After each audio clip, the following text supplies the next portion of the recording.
If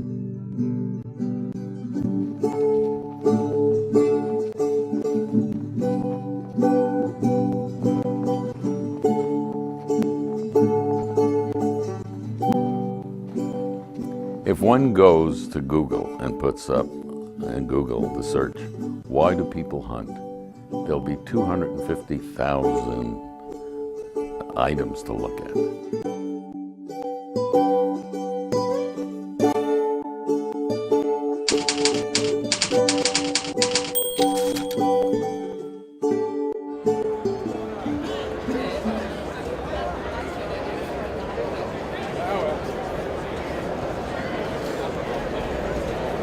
I hunt because it's been in my family for a while. You know, they've always hunted it. I enjoy hunting, teaching people how to hunt and stuff like that. Camaraderie with my friends that I came here with. My dad's hunted since I was a little kid, my grandpas, my uncles, so kind of a family thing. As people learn to socialize, they learn to appreciate more of the natural resources.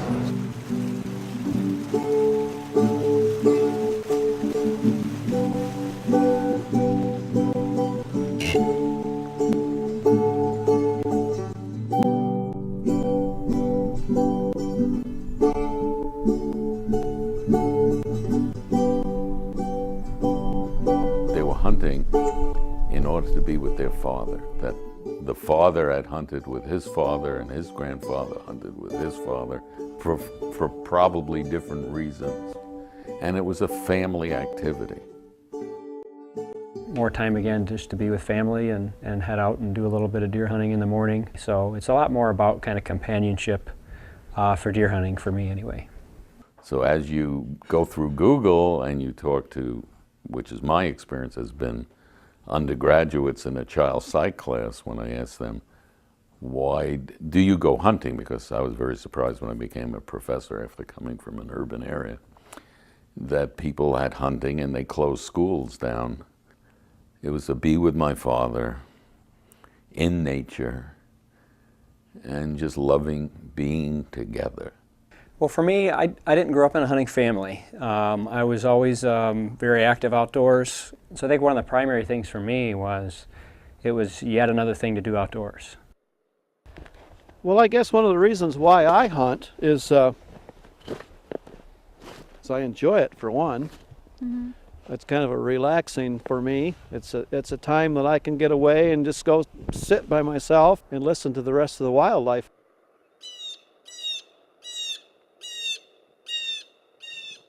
In fact, many people hunt as an excuse to be in nature. And I think that's a nice thing. And in retrospect, I would not have minded that with my father. Recreation, get away from the house, sit outside. Whiteout hunt, I love to get out in the outdoors in the fall, to be out there. It's a relaxing for me. I've killed enough deer, it handles my life, I can let them walk. A good day of hunting to me is just being outside in the outdoors and off the sofa. You know, people that are stuck in concrete and traffic all the time, they're really stressed out. Most people who hunt, they're a little more laid back. The person who spends a lot of hours behind his desk, or he works a lot of hours. I don't care if it's the construction person or the executive. We've had guys come in here. They get out of their Cadillac and they're taking their sport coat off and their tie and slipping into their camouflaged, and they do this because they still want to hunt. A lot of adults would say I love hunting because I'm with nature, and it got me out of, let's call it, an urban setting or the stress of driving my car, and it would be a whole weekend of hunting, loving the evening, being outside and seeing the stars. That makes so much sense to me. So that hunting was the irrelevant part of that. That's what it's all about, is just kind of being with nature.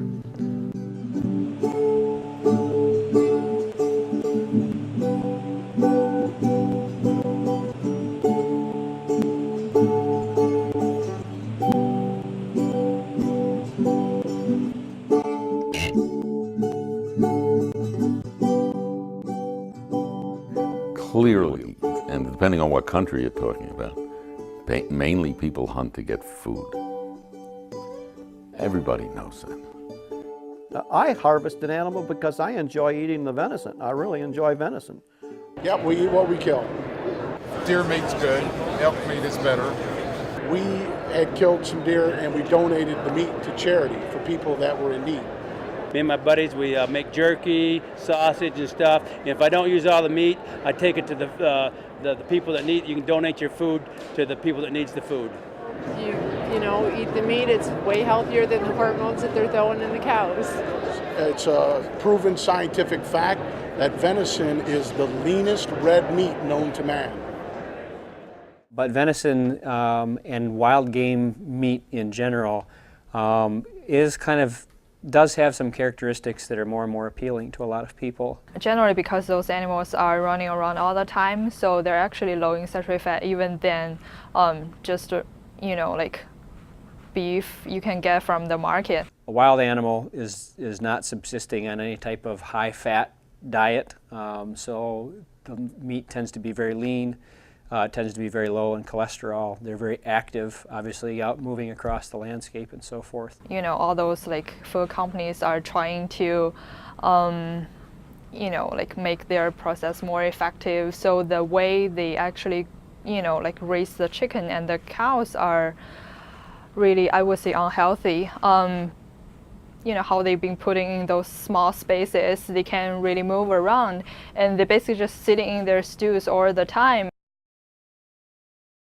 They breed Black Angus because of the marbling, and marbling is a fat throughout the meat. In venison, they have very, very little marbling. They have very little fat on them, so that it is of the red meat. It's the lowest cholesterol. Those deers are eating, natural stuff. There's nobody to feed them any hormones to promote the growth, or when they're getting sick, people don't use antibiotic on them, so they're free of antibiotic and hormones. There's also greater and greater interest of people trying to do what they call eating local. In other words, part of an environmental impact of what you eat is where did that food come from?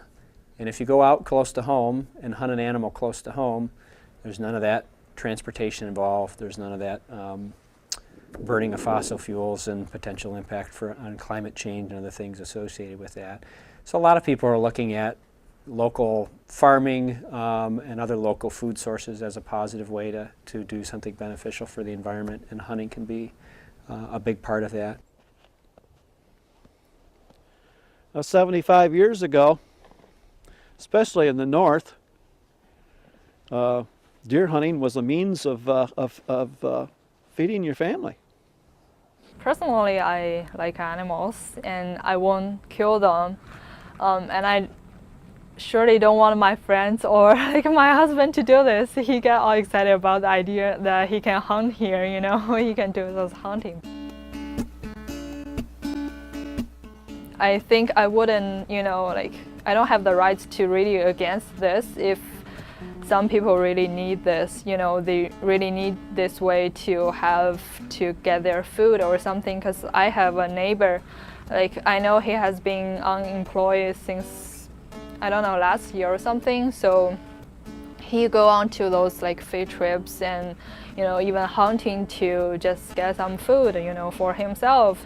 People really have the needs. I won't say you had to buy them. You can, kill wild animals because they really need it.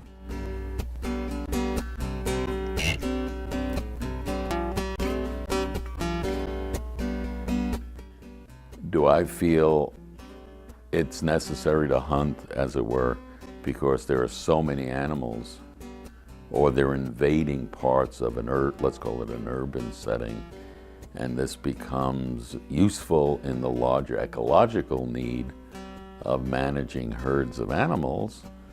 That sounds totally reasonable to me. We have to hunt. When Columbus discovered America, over 70% of the habitat is gone. However, there's more deer today than when Columbus discovered America. There are a couple of problems that can occur if you have high numbers of deer. One is it's not beneficial to deer populations themselves. There's more and more instances of diseases being introduced in wildlife populations. We've been dealing with bovine tuberculosis. It's the same disease that can cause TB in humans. The carrying capacity of the habitat is only going to carry so many animals. And if you don't keep the population down, they develop the brain worm, which is then passed on genetically to their offspring. Instead of having animals to look like, you'll completely wipe out the entire species if you don't keep the numbers in check. Parents will think about it in terms of when their kids reach the age to go to school. It's a lot more likely that they start to come down with colds and other illnesses because there's a lot more kids coming together in a schoolroom than there are when they're staying at your home with you. The same thing happens with wildlife. When they concentrate together, it's much more likely if an illness is introduced for it to be passed. You know, history repeats itself. Tuberculosis or chronic wasting disease or something will come in and deplete the herd. The other reason high numbers of deer can be bad for the deer population themselves is they compete for a limited number of resources. And so you'll see body weights on average be lower.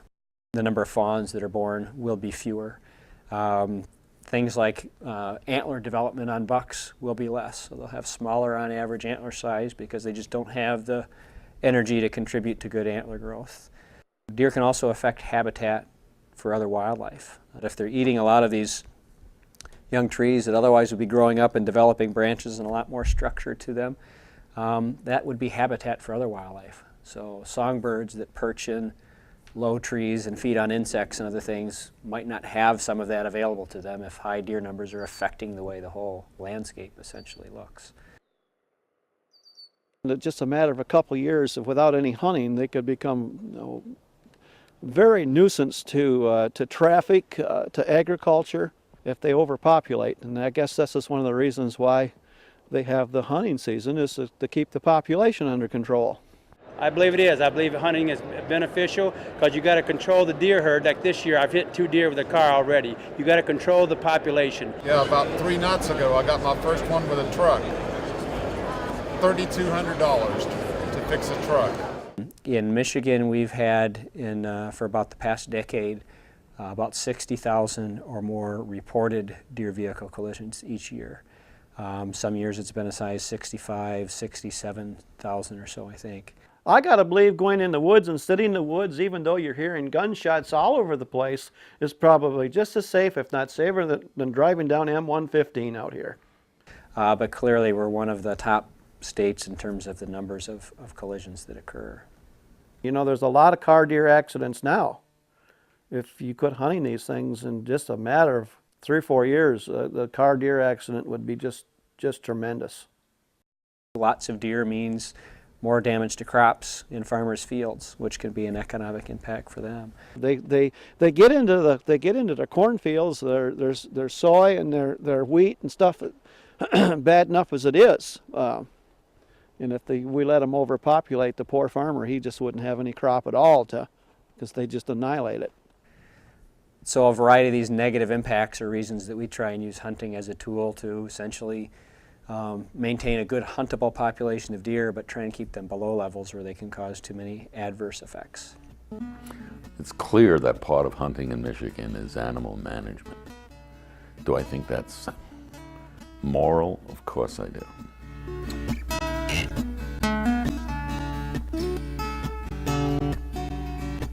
For our agency and for all wildlife management agencies, almost all the funding we have to pay for any type of wildlife management, whether it's trying to help manage deer and turkeys, populations that people do hunt, or managing for songbirds and other animals that aren't hunted.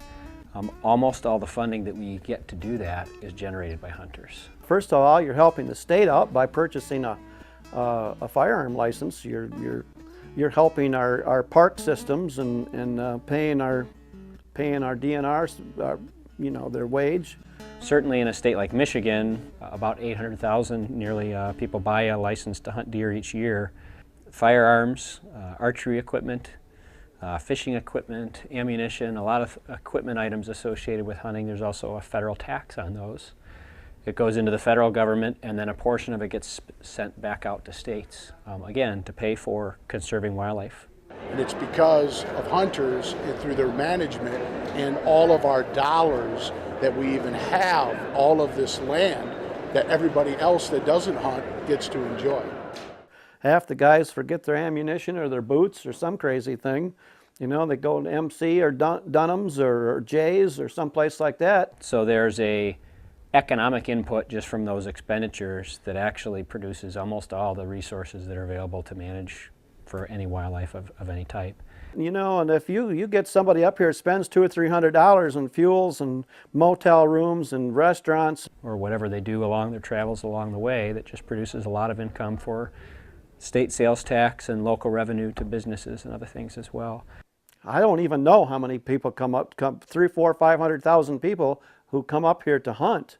You know, times $200, $300, $400. Holy smokes, that's you're putting a lot of money back into the economy. Michigan, like many states, has been experiencing kind of slow declines in hunter numbers on about an annual basis. We hit kind of our all-time peak in deer hunters in the late 90s. And we've been on average decreasing about 1 or 2% or so per year since then. It's a known fact that every year there's a decline in the sale of hunting licenses, so change of the times.